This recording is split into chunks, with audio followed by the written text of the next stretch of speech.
Hello, everyone, and today we're continuing our year in the TikTok of Jaebae. So we're just gonna go ahead and jump right into it. Fellow plus size travelers, we can explore the world without breaking the bank, I promise. And here are some of my tips on how to save money when you're traveling as a plus size person. First, research off peak seasons for the destinations you want to travel to. Next, when possible, you want to try and choose an airline that has a great customer size policy, like Southwest Airlines and Alaska Airlines. With Southwest Airlines, you can get a complimentary second seat for comfort, and with Alaska Airlines, you can get reimbursed if there's at least one empty seat when the plane takes off. Another way to save as a plus size traveler is to find some plus size friendly travel insurance. Travel insurance is a must for added protection and peace of mind. Next, you want to pack smart. As a plus size traveler, I know the struggle of overpacking. When researching, look for budget friendly accommodations. And when possible and when you feel comfortable, use public transportation to save some coin. Look for plus size friendly activities and excursions in the area. Before booking tours, excursions, activities, make sure they're plus size friendly. Check weight limits, seat dimensions, seatbelt extender accessibility, and things like that. Always ask the locals for recommendations as long as you feel comfortable. They'll know some places where you can save some money in town. If your accommodation has a fridge and or microwave,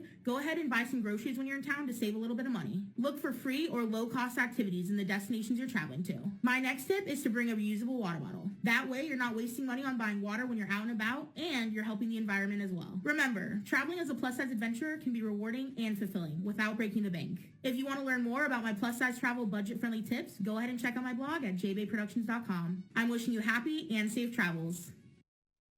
Okay, so genuine to me, am I the only one that didn't find these to be like super helpful or it's all about, researching accessibility and carrying a water bottle with you and looking for low budget things in the area. I mean, the off-peak seasons one was a bit of a tip, but the others just kind of seemed like common sense to me. Maybe I'm off there. That was interesting. I didn't have a whole lot to say on that, but I was just wondering if anyone else felt like those were actual helpful tips or if she was just kind of giving common sense sort of stuff. Like that it didn't really seem like anything she said would save you a huge amount of money except for maybe the off-peak seasons tip. But let's move on. Ditch this. Have you ever experienced hostility on a flight? I'll go first. I can't even count how many dirty, disapproving, disgusting looks I've gotten while boarding a plane or trying to sit in my seat simply because of my body size. I've also had people be super aggressive to me because of my body size while I'm on a plane. My fiance has even had somebody refuse to sit next to them simply because of their body size. Have you ever dealt with someone's air rage or hostility towards you when you're on a plane? Stitch this and tell me if so. Stitch this. Have you ever All right, so a couple of things. You're talking about aggression and hostility, and there are ones where you said like you're experiencing aggression. The other ones though, where you're like you get disapproving stares. I have a little bit of an issue with with like the disapproving stare stuff because when you have no idea why someone's looking at you, you don't know if it's fucking air travel. People are tired and grumpy, and no one wants to be there. No one wants to be crammed into an airplane. No one's really enjoying the flight. At least that's my understanding of air flight travel is that it's something you do to get to where you want to go, but it's kind of something you endure. Like no one's super happy to be there. Um, so that's kind of my perspective on that. So the disapproving stares could potentially be because of her size. Like I'm not gonna say that it's not, but I don't think that all the stares she gets is necessarily are disapproving the way she thinks they're disapproving. I think it's a combination of she's unusual, she's unusually large, so it's just gonna draw some attention, and then sometimes people have like resting bitch faces. Like that's part of it. I'm not saying that there are no disapproving stares. I'm just wondering how many of them are truly disapproving stares, you know? And then another another thing with you say that people have been overly hostile and aggressive towards you because of your body size. Are you sure it's because of your body size and someone isn't just being an asshole? I mean, I'm not saying that it's definitely not because of how big she is, because I'm sure that is playing a role. But also the refusing to sit next to your partner because he's large was that because he's large? And when we're saying it's because they're large, Did you only buy one seat and like you're halfway in another seat and that's why they're hostile about it? Because to me, that's more a matter of it's not about your body size as much as it is about you taking up more space than was allotted to you, which is more of a fairness outrage sort of thing rather than necessarily your size. Like your size is a contributor to it, but that's not the focal point of the frustration. Just some things I want to throw out there. Stitch this. How do you handle negative comments about your body or body shaming online? I'll go first. Honestly, for me, it all depends. I get thousands of hate comments and body shaming comments on a weekly basis. And something that helped me tremendously was turning off notifications on like all social media platforms. This way, I don't have to doom scroll through a bunch of negative comments. Honestly, I don't even usually look at the comments on my posts anymore. No matter what you do, people are always going to judge you, and really what someone else thinks of you is none of your business. I think the old me would have wanted to spend all my time looking at those comments, deleting them, fighting people in the comment section and things like that. But me now just doesn't care anymore. If I do happen to see a comment or if someone points it out to me, I usually delete and block and go about my business. I also use daily affirmations that really help me with my body acceptance, self-acceptance journey. I actually put together 25 body positive affirmation cards so that I could help others. They're linked up in my bio and they're completely free. How do you deal with negative comments, whether in person or So I think her way of dealing with negative comments has been to turn her comments off. Maybe at one point she was reading them, but definitely it seems like it's gotten to a point where she can't handle it, and so she turned off the comments, which I'm not gonna judge because like it's her page. She can do what she wants. If she wants to turn off comments, that's her choice. I think that's a reasonable way to protect herself if she can't handle the comments. Just turn them off. Just turn them off and continue saying what you want into the void. Like it's social media, you're gonna go ahead, you know? The delete and block I think is another like it's your page. It's your page. Go ahead, delete, block things that you don't want to see on your page. I actually don't really have any problems with anything that she's really said here in terms of dealing with negative comments. I actually think that this is kind of the one that I support where it's like with the things that are in your control, you handle them how you handle them. Like you want to turn off comments, you want to delete comments, you want to block people in order to keep your page how you want it. I think that's very reasonable. You want to unfollow. I don't know if so she's mostly just talking. There was another one that I didn't cover because there wasn't a whole lot to say on it, but where she talks about like not following people that are losing weight because she doesn't want to, or talking negatively about their weight because she doesn't want that in her headspace in her social media. And again, this is something like I know it's not personally for me, but if that's what she wants to do, it's her life, it's her social media. She can do what she wants. Um, this is very I feel like Jaebae is kind of the happy medium a little bit in terms of how to deal with disagreement. I say happy medium, but I mean that in more of a compromise sort of way. Personally, I think the best way to deal with it is to be able to one recognize like constructive discussion points to just hate, which the fan acceptance community doesn't seem to differentiate a whole lot.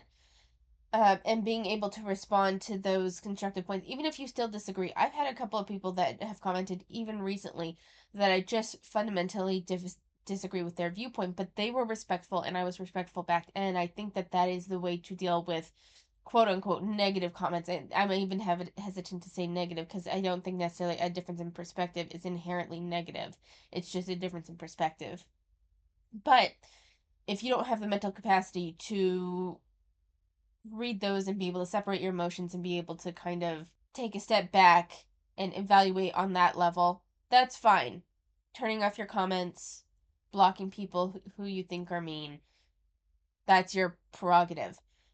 And in this way, Jaebae's kind of a happy medium because this is the only one that she says she's not calling out for you to go look up your name, see people that are talking about things that you put out online and encouraging people to flag them and report them and whatever. She's much just talking about her individual bubble, unlike some of the others that we've seen.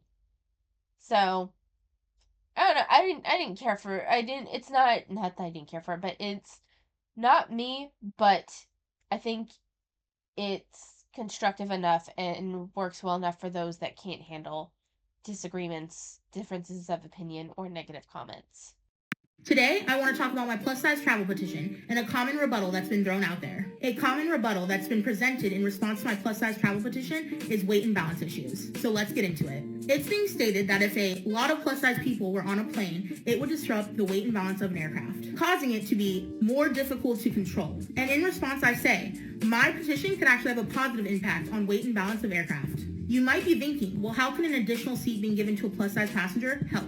And this is how. The airline industry currently uses an average weight per passenger. That weight is 179 to 195 pounds. And when it comes to plus size travelers, this is obviously inaccurate. So, if you weigh over that, the airline industry is currently not taking your weight into consideration when conducting weight imbalance calculations, which means this imbalance is probably already happening.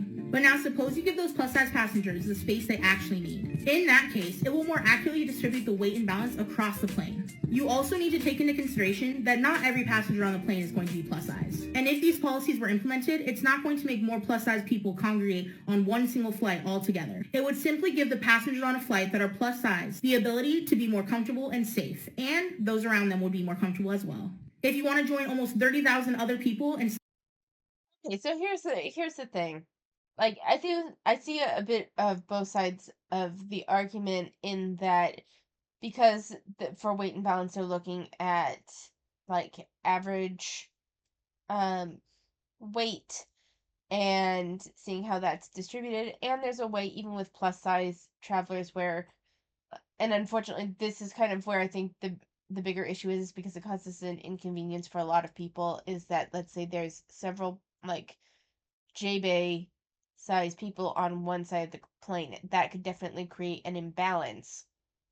But all you have to do is kind of redistribute those people kind of around the plane. That makes the issue with that is that it creates a lot more work for the stewardesses. It inconveniences other passengers because everyone's trying to make accommodations for the fact that these very large people are all on a plane and they all chose to sit in like the same rough area, which is also possible because we've seen with like plus size travel tips at I don't know how I don't remember which video it was, unfortunately, but general suggestions of best places to sit. Well, if all of the plus size people are hitting those general areas, there's a chance for that to just create a natural weight imbalance because the same types of people, the same size people, are all choosing the same areas, which could also create an imbalance. Now, that being said, it's not inherent that it will necessarily create an imbalance, and I see her point of by acknowledging, I think it's more like a revisit of what the average size passenger should be taken into account for when you're distributing that, and this can also be kind of offset by the extra seat thing. There are just times when like even with stewardesses, if there's not enough people in a section, and that's why some people get upgraded to first class, is because there isn't enough weight in that area of the plane. But I don't think that it necessarily helps anything either. This is kind of where I'm kind of middle of the road because I don't think that it's inherently going to cause weight problems for the plane. It kind of depends on the number of plus size passengers in on that plane, and their weight can be redistributed based on the seat. The thing is though is that that doesn't help anybody. It just causes more inconvenience for more people. So while I don't think that it's necessarily as dangerous as some people put out, it's also not like a net good. Like she's trying to the plus size travel position is not like a net good with this sort of thing either, as she's trying to present it. It's a there's a way to work around it, but it's still going to inconvenience a lot of people. today, I want to introduce you to my new collection of 25 body positive affirmation cards. Each card features uplifting fat art, specifically designed to inspire self-love and body acceptance. These affirmations have become an essential part of my self-care routine. Each of the affirmation cards has had a profound impact on my self-acceptance journey. By reading and reciting these affirmations daily, I've witnessed positive shifts in my mindset and my relationship with my body. Embrace your uniqueness and empower yourself to love your body unconditionally.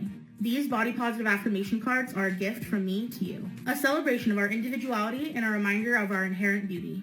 Join me on a journey of self-empowerment. To get your free set of body positive affirmation cards, click the link in my bio. And let's spread the love and positivity together. Embrace your journey to self-acceptance and find inspiration. I mean, I guess it's free, so it's not.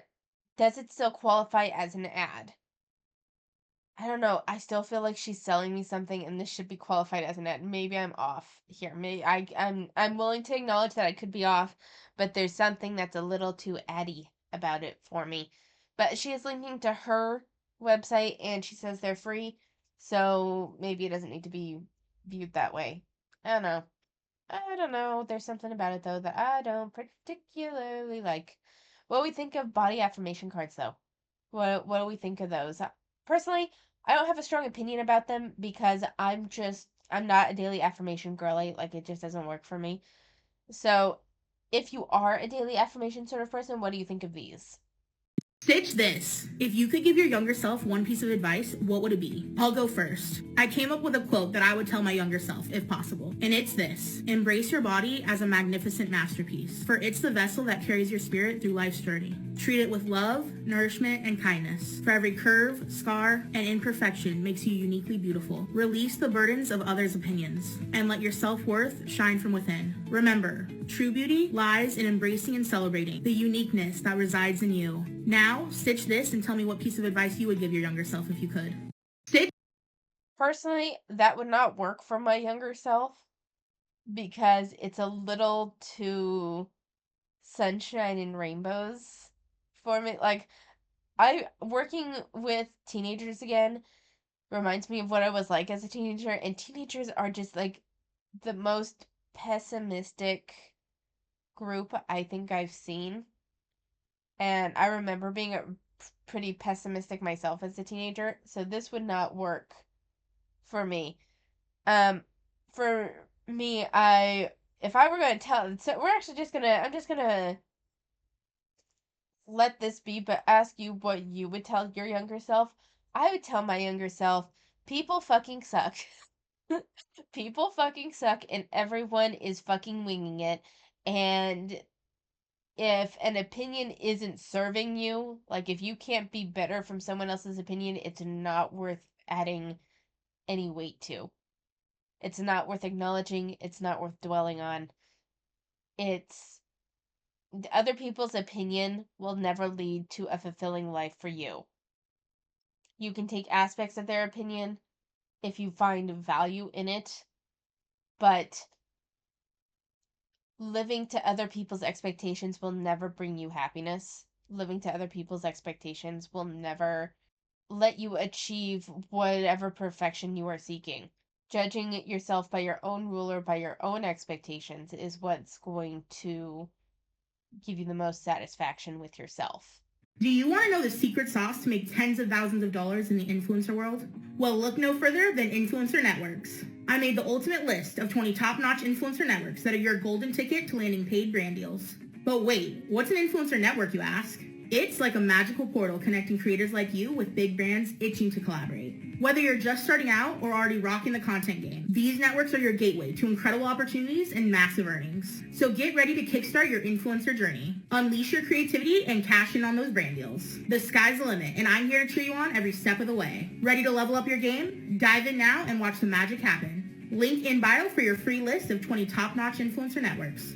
Do you want to know the secret sauce to make I was fully ready to say this is an ad, but she's saying she's linking you to a list of influencer networks. So it's not she still I still want to say this is an ad that is not disclosed.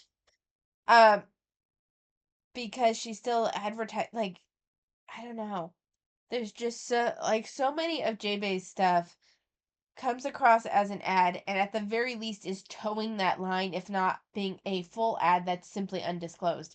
She needs to kind of go back. This is barely over a year ago. She needs to go back through some of her content, especially since this stuff lives forever on the internet, and see if there's things like this that she needs to either add some clarification to or add disclosures to or anything like that. I'm pretty sure this is Jaebae's essential job or whatever, so I would say she needs to go through her shit and do some double checking because she has a lot of things that come across like ads, and she needs to she needs to make sure she's abiding by certain laws and guidelines. My favorite travel app? Stitch this. What brands do you swear by as a plus size babe? I'll go first. My top 5 plus size brands would have to be Universal Standard, Copper Union, Torrid, Superfit Hero, and Jessica. What are the plus size brands you swear by and why? Stitch this now and let me know. See, this is not an ad. This is clearly an opinion thing. This is fine. This is something where she's like, these are my top 5 plus size brands that she clearly likes. We all have brands that we clearly like. I am very much a New Balance girly for shoes. Does that mean that this is an ad? No, I was not paid by New Balance to say that. I just like it. We just have certain brands that we like. This is fine. This is good. The other stuff, not so much. You need to look at it. As a plus size travel blogger and someone advocating for change in the airline industry, I want to talk about this article that just came out in Business Insider. A South Korean airline plans to weigh passengers, putting them on scales before each flight to comply with local laws. Let's talk about it. Many times people comment on my videos that passengers should be weighed so that we can charge them per weight. And that right there is straight up discriminatory. But this seems a little bit different, and let me tell you why. They are saying this data is to comply with local laws and it will be collected anonymously to use for survey purposes when it comes to weight and balance. This is temporary and will not be a permanent thing as of right now. They will not be using this data to charge overweight passengers more for their plane tickets. I want to know what your thoughts are on this. Drop them down in the comments. As a plus size travel blogger, Honestly, I was prepared to like fully argue with her because I thought she was going to be railing against that given what we were just talking about with the weight and balance. She doesn't seem to be against it though. So I'm going to go ahead and give her like a win here because she doesn't seem to be fighting it. She acknowledges that this is for a safety of weight and balance on airplanes to comply with local laws. So she doesn't seem actively against it. She's stresses that it's temporary. I would say that even if it were ongoing, it should be okay simply because that way they're getting what's almost like real-time updates into weight and balance for different planes, and it can even especially if it's for like a long period of time, you can take a look at trends over that period of time and also estimate the amount of weight that goes up, or if certain like heavier passengers or people are just heavier at certain times of the year like the holidays where more accommodations might need to be made in order to comply with safety regulations. Like this is all sort of thing that I would be in favor for. But I'm surprised and happy to see that she didn't seem like actively against this. if you're plus size, stop scrolling. Today, I'm going to tell you how to make your next long haul flight a breeze with these essential plus size travel items. These 5 items have changed the game for me as a plus size traveler, and the last one is my favorite. First up, the seat cushion. Say goodbye to discomfort and hello to extra support. Next, a neck pillow. These things are a lifesaver, especially if you're a plus size traveler on a long haul flight. And next up, do not forget compression socks. Keep your legs happy and healthy throughout your journey. Stay so fresh and so clean with some body wipes. With body wipes, plus size hygiene on the go has never been easier. And last but not least, the travel bidet. This has changed the game for me as a plus size traveler. With a plus size friendly travel bidet, elevate your bathroom experience no matter where you are. Pack these. All right. So I think that the seat cushion and the neck pillow would probably be universal things that would improve comfort for people. What was There's one that I'm so we have the neck pillow, body wipes. So body wipes, I mean, it might not hurt just to have some on hand. Do you, do you like I guess it kind of depends on how long the flight is. If you're in like a 12-hour flight, maybe some body wipes would just help you feel better. I could see that. And then for plus size, given that there's more sweat and there's more rolls for sweat to accumulate, I could see how body wipes would be like a good choice. Oh, compression socks. That was the one that I missed. Compression socks. So compression socks, I would like to hear your opinions on this. This seems like it's pretty much probably just a plus size thing, but do you think that's something that would help you, if you're like an average size person, would that be something that you would want? Or do you think it would give you any benefit? I've only really heard of compression socks used for diabetics, so this was kind of interesting for me. And then the plus size, the not the plus size, but the travel bidet. No, thank you. That's for me. I think that's that's just too much for me. I'd like to hear your opinion though. What's your opinion on the travel bidet? It feels a little insane to me, but I don't travel. I've never been on a plane. So I would just like to hear your opinions on this because I'm like, is that really something that would be good to have? I mean, I understand that this is for plus size travel, so I guess if you need it in order to clean yourself properly, but it just feels a little insane to me. Perhaps I'm just wrong. I want your opinions. I want your thoughts. If you've ever been uncomfortable in a restaurant because of your size, I know the struggle, and that's why I'm making today's video. Today's video is all about how restaurants can be more size inclusive and accessible for people of all sizes and abilities. With this video, I hope to educate some restaurant owners so that they can make their restaurants more size inclusive. That's so condescending. I want to educate some restaurant owners. Girl, it's based off average sizing and it's for economy of space and economy of money.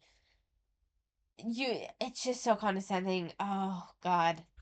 And accessible. Here are my 10 solutions for how restaurants can create a more inclusive environment. Solution number 1, comfortable seating. Restaurants should provide spacious and sturdy chairs without armrests so that people of all sizes can dine comfortably. Solution number 2, flexible table arrangements. Offer adjustable table configurations with ample space in between so people in larger bodies can navigate everything. Okay, so you're already coming into major cost issues. Spacious and sturdy seating is going to cost more. And the truth is that the vast majority of chairs are sturdy enough in these restaurants. Like it's fine for the average person.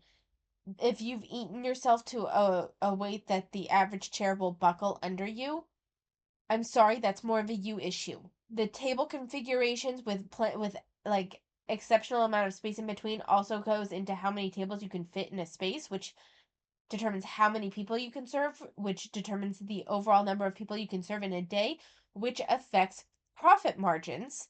Because if you can serve more people with a slightly tighter space by packing in a few more tables, you're going to see more profit. That would affect their profit to remove tables in order to create this more spacious seating arrangement for these few customers that need it. Now, if you want to get into ADA accessibility, that's its own thing. That can be talked about. There's certain ways that restaurants kind of already do that.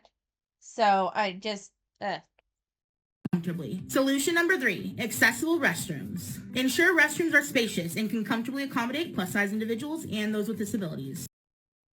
love how she throws in disabilities in there, but I do agree that there, as part of like ADA accessibility, there should be a at least a handicap stall in the restaurant's restrooms. But that's about the extent of it for me. Solution number 4, reservation flexibility. Allow guests to request seating preferences during the reservation process. This will allow people to choose seating that suits their needs. Solution number 5, provide.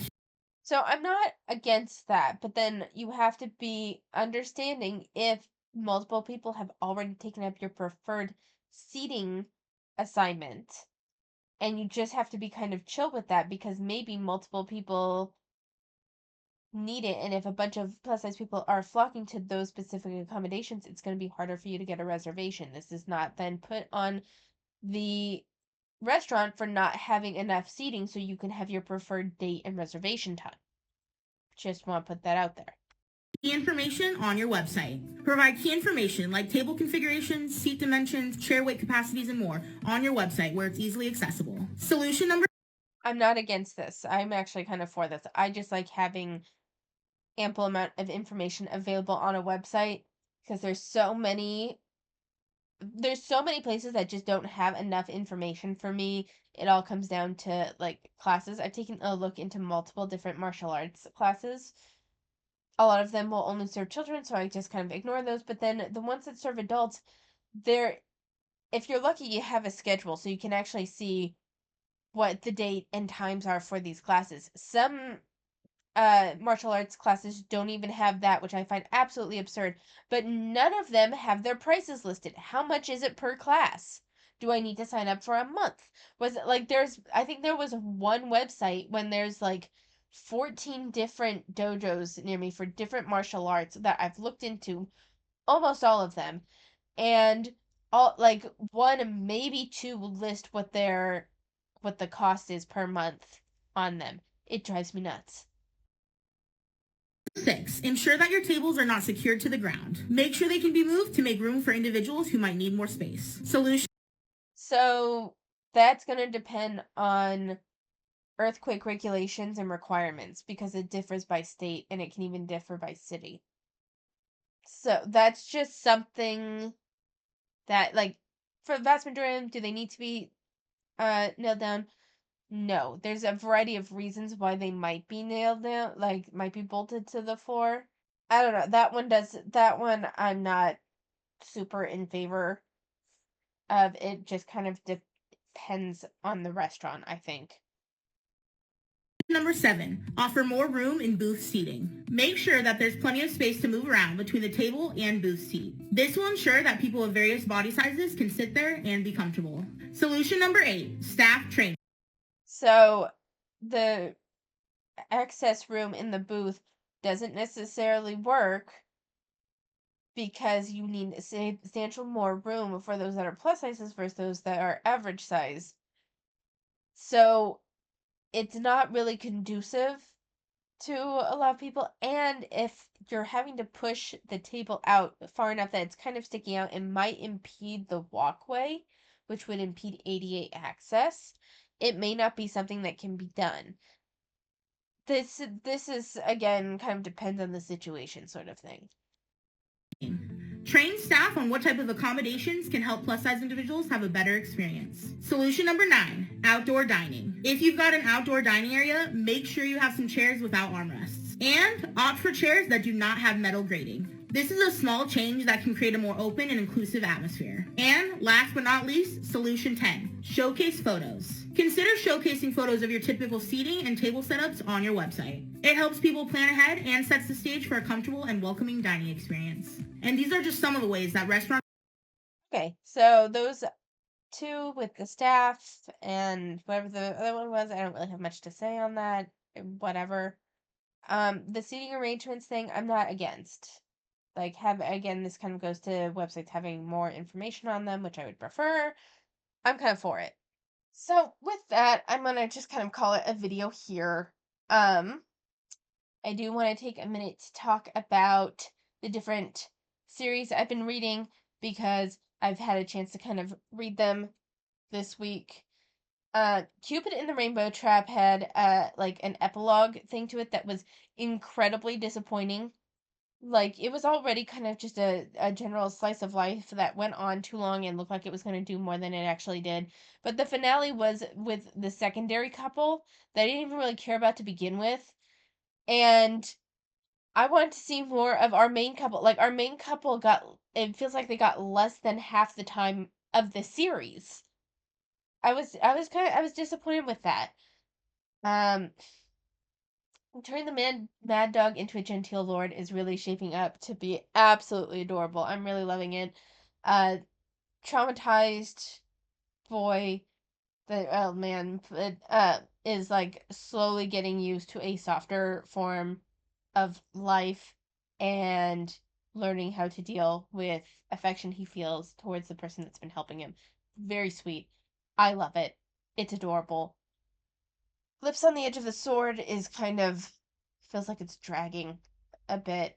Um this kind of big bad that was introduced late. There's been a lot of like revelations in quick succession that just kind of feel like they were shoved in there and don't like it took so long to get to this point and it felt like there was no real build up. It was just all of a sudden bam, here's the big bads, here's a betrayal, here's how this the main male character just took everything and made jump to some wild conclusions. It's just, yeah, it it could be better. How to refuse the route. So how to refuse the route. I don't know if I've talked to you guys about this one before, but it's about this guy that was pulled into this, essentially this dating sim, right? This dating sim where he has a bunch of other male love interests, and there's actual pop-up windows like it's the game, and he was, without kind of knowing the full extent of things, he was accidentally like heading down this guy's route, which was supposed to kind of lead to ruin and like really terrible endings. And so he spent there for like the last third of the series, he was spent a lot of time trying to avoid that. But then it just kind of wrapped up happily. And it kind of tries to tie together, like, oh, well, this happened. I could only have the happy ending with I truly accept my feelings for this guy, but it doesn't really work given the other build-up. Like, there was no point that showed us how the route changed. There wasn't this like this defining moment really that gave it to us. And it just kind of felt like things happened. It felt like there was like this missing arc in there that could have definitely stood some elaboration. I was disappointed. Lots of disappointment lots of disappointment uh with these right now. How to Reject My Obsessive Ex-Husband. I fucking want to come back. I want to read more of this. I'm so mad that it's been over 2 months now since we got an update. I want an update, and I know I'm being ridiculous. I just want an update because I love it.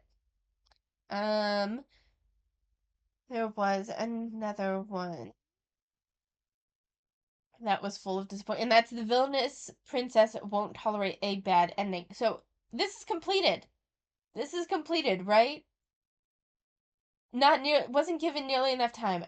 51 chapters was not given nearly enough time. We get like this whole first um arc that is well thought out. No, I don't want to read them right now. Uh we get this whole first arc that spans through, try and get an idea of roughly where we are. Like the whole first arc from beginning to end kind of puts us probably in the 25 to 27 chapter territory of 51 chapters. Then from there, we get like this mini arc with this guy, but it's not really elaborated on, but it flows right immediately into another arc that feels like it would be the halfway point of the series. But then it's immediately everything is immediately wrapped up then in less than 10 chapters. We don't get a whole lot of information about why these two were pulled into this game world that they created. Her name is Sehi, who was pulled into the main villainess's body, and she just kind of gets to stay there.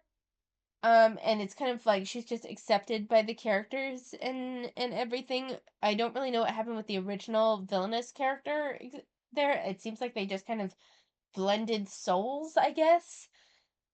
It was kind of weird there. They get rid of the manipulator from her past life, and voila, she doesn't really have nothing. There were a lot of suitors set up for her. There was like the main guy that was originally supposed to end up with her sister. There was this guy from like the Kingdom of Night that seemed like her perfect match. There was a guy that primarily acted as her servant, and there was this, they had this kind of odd dynamic. There was a mage that had ancient powers, but had like never seen power like hers before and seemed really intrigued by her. And then there was this guy that was from Earth. It seemed like they live in this kind of mystical realm, but he was like from more of an Earth oriented space that seemed to know more of what was going on, almost like he had this meta understanding of that. It's like he didn't fully understand that he was in the game, but it's like he intuitively knew. I don't know how to explain it, but it felt like he knew more than he even realized he knew. And none of that went anywhere. None of that, those, all of those guys. So the main guy and the guy from the Kingdom of Night were the ones that were introduced like roughly from the beginning. The other, the servant guy was introduced after a few chapters and had his own kind of mini arc, but then it felt like interrupted partway through. And then the last two were just kind of thrown in there. Seemed to be infatuated with her. She's complete. By the way, she's completely oblivious to all of their affection. 100% oblivious. It doesn't go anywhere. There was so much more that could have happened with this series that just didn't. And it was disappointing because I was really enjoying the series and it felt like it ended prematurely. So, I was just really disappointed with it. A couple of people have been suggesting different webtoon series and I'm going to take a look into those soon once I get caught up with the series that cuz I've fallen behind a little bit cuz I've been overwhelmed with work shit. Which segue, we're going to talk about that in a minute. Um But once I get caught up with these, I'd like to visit some of your suggestions because they sound really good. So, if you have any others, this is a perfect video for you to kind of throw those in because I would love to have like a list, especially when I'm on vacation or something and be able to read it. I would like to see those. Talking about work, it's been a fucking shit show. It's been a motherfucking shit show. The I was originally supposed to sub 2 weeks for the teacher that's in my same department that runs a class. Now, despite being a teacher, I technically am not, I don't have a class of my own. What I do more is push in, meaning I attend classes with certain students that need help, that need language facilitation for their um, core content studies. And then I also pull out students uh, at certain times of day to help them work on their tough subjects and these are all students who English is not their native language. But the way it's working out is the teacher in my department that has her class has been out sick, so I've kind of taken that over. And I kind of feel like I'm being there's a lot of drama behind that I'm not going to get too into because I don't want to get too into the details, but it feels like I'm being used to push her out and I don't like that feeling. And I just all of a sudden now I'm responsible for curriculum night. I literally got the curriculum 2 days ago against the other teacher's wishes because she wanted me to just keep doing one-off assignments until she came back, which potentially isn't until November. So that I pushed for only because I feel like the kids need to start their curriculum in this. And this is like an English as a second language class, so I'm like they need to start their curriculum with this. I want to get started on it. But that was the only thing I pushed for. And now I'm responsible for presenting this, but we don't know if the people, considering that there's very few students in that class, we don't even know if their families are coming. I'm asking my principal, well, what am I doing? And he's like, well, I would leave that up to the professional, meaning me. I'm like, this isn't my normal job position. I don't know and there's a chance that I might be the one to handle the conferences for these kids since I've been kind of the main teacher, which again I wasn't really expecting. And because these are social things that were kind of that feel like they're just getting kind of dropped on me last minute. I'm having a little bit of an anxiety and panic reflex to this. And it's not that I was ever against doing these. It's just that this was made clear to me at the beginning that it was not my responsibility. Like I asked this before the school year began. Okay, so what are we doing? And curriculum night was told that it was not my responsibility, it wasn't something I was going to have to do. So I just didn't even think about it. She I was originally told that she would only be out for the first 2 weeks, so I thought I would be done and be able to focus on mine. For conferences, I was told I would sit in with her, but she would kind of manage the thing. And for especially for this first year, I would just kind of be observing, which I was totally cool with and in favor of because I've never done conferences. It wasn't part of my student teaching. I don't know what I'm doing. And so my boss, who had been kind of hovering and micromanaging me at the beginning of the school year, at the like very beginning of the school year before I'm like, this is a section that I got it. I come to him for help and I essentially be told, well, like it's up to you, but it's not really up to me because there are expectations, but it's not clear of what the expectations are, and I'm overwhelmed and frustrated because I don't know what the fuck is going on. And I don't like that I feel like I'm being used to push out this older teacher. And I don't like that I'm not for given that it was told to me that it's like, oh no, we are here to support you and we're here. I'm like, I don't really feel like I'm getting much support. I can't even get blank notebook paper without putting up a fight. Like, I just, I'm overwhelmed. The one thing is I have a couple of, and this is a little off topic, but with the class that I'm teaching that I didn't realize I was going to be teaching, I have a couple of Ukrainian students that are like very against learning English. They don't want to learn English, which I understand. So for that, and this is something I'm happy to do. I'm like happy to do this. This is fine. But they keep saying, Ukrainian is the best, and then I have a couple of Spanish speakers that I think are struggling with learning English. So I got some workbooks. I'm learning Spanish and Ukrainian, and they get to be the ones to like grade my papers from these workbooks. I'm thinking Mondays will set aside some time where they can be the ones to teach me, and I'm hoping this will get some buy-in for learning English since a lot of them are kind of resistant. I have very few students, but of the ones I do have, most of the class is kind of against learning English. They don't really want to be here. They don't really want to learn English. So this is something I'm hoping that can kind of bridge that. And this is the thing that I'm happy to do. It's just kind of it's not the job. It's the not really knowing what's expected of me at this point and feeling like I'm a pawn in some drama that I unwittingly walked into that is stressing me out. But thanks if you stuck around the song, thank you for listening. I'm gonna leave it there. Let me know what you thought of the video. Let me know if you have any recommendations for webtoons to read. And if you have any advice to my situation, I would gladly welcome it. But for now, I'm gonna leave it here. Thank you so much for watching. Take care of yourselves, and I will see you next time.